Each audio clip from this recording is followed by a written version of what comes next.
शुभ रजनी पिले शुभ रजनी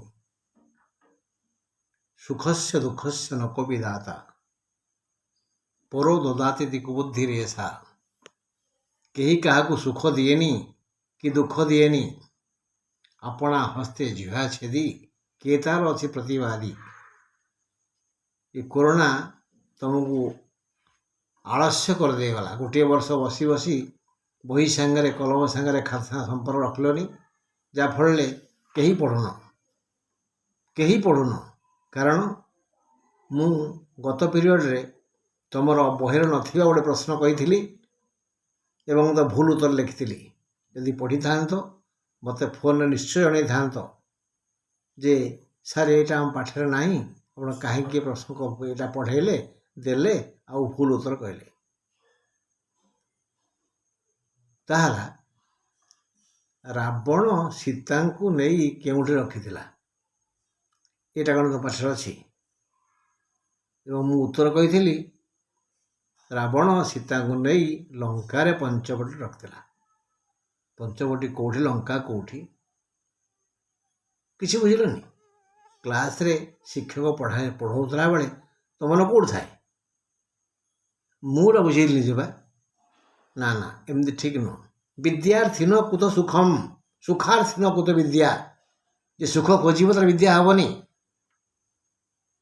दुख लगे एत परिश्रम कर बयस फल या मिलूँ ना मन दे पढ़ जहाँ बुझा हो बुझ एवं प्रश्न मन रख। आज प्रश्न मन रख विभीषण बड़ कूल जन्मी जाइछि विभीषण बड़ कूल जन्म नहीं कहुई कहीं कारण ऋषि तथा ब्राह्मण विश्रवांकर से पुत्र ब्राह्मण वंशज ऋषि वंशज ब्रह्मर्षि विश्रवांकर पुत्र हो से बड़ कूल जन्मिछि बोली कहुई। बड़ कूले जन्मी शरण की कारण यह कहा उद्देश्य कहुई विभीषण उद्देश्य कहुई। विभूति भूषण किए राघव विभूति को भुंजुला किए विभीषण विभीषण काहाकू कोप करी राम शरण को आसीथिला ज्येष्ठ भ्राता रावण को। अंगदंक पिता शत्रु किए राम अंगदंक पितृव्य किए सुग्रीव अंगदंक पिता किए बाली काहा सह बाद रचाई सैन्य बाहुड़ाई नेबापाई सुकसारण अंगद को परामर्श देइथिले पितृव्य सुग्रीव सह अंगद पुण्य आशारे काहाकू भक्ति करुथला श्री रामचंद्र को। सुक सारण किपरि सागर को जिणिथिले विहायसरे विहार करी करी विहायसे बिहरी रो अर्थ कौन आकाश रे उड़ी उड़ी विहायस अर्थ आकाश।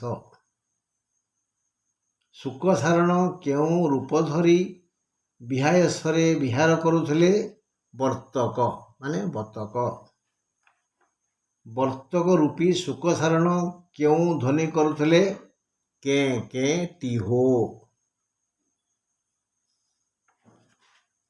कर शब्दर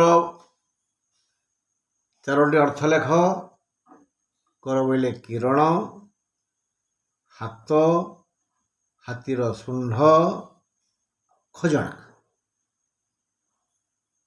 विंशति कर किए रावण कवितारे रावणर केतोटी ना दि जाइछि तीनोटी दशानन विंशति कर और देवरिपु।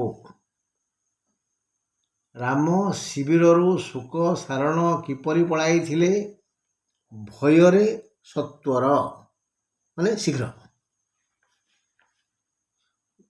शुण देवरिपु यह किए काहू कहिछि सुक सारण रावण कहिछन्ति। उत्तर रे विभीषण सुक सारण को कौन कहले ସୀତାଙ୍କୁ ସମର୍ପିଲେ ମୁଁ ଫେରିଯିବି। ଅନୁଜ ଶବ୍ଦର ଅର୍ଥ ଲେଖ ସାନ ଭାଇ। ଅଗ୍ରଜ ବୋଇଲେ ବଡ଼ ଭାଇ। ଅଙ୍ଗଦଙ୍କ କରତଳ ପ୍ରହାରକୁ ଶୋକସାରଣ କାହା ସହ ତୁଳନା କରିଛନ୍ତି ବଜ୍ରାଘାତ ସହିତ।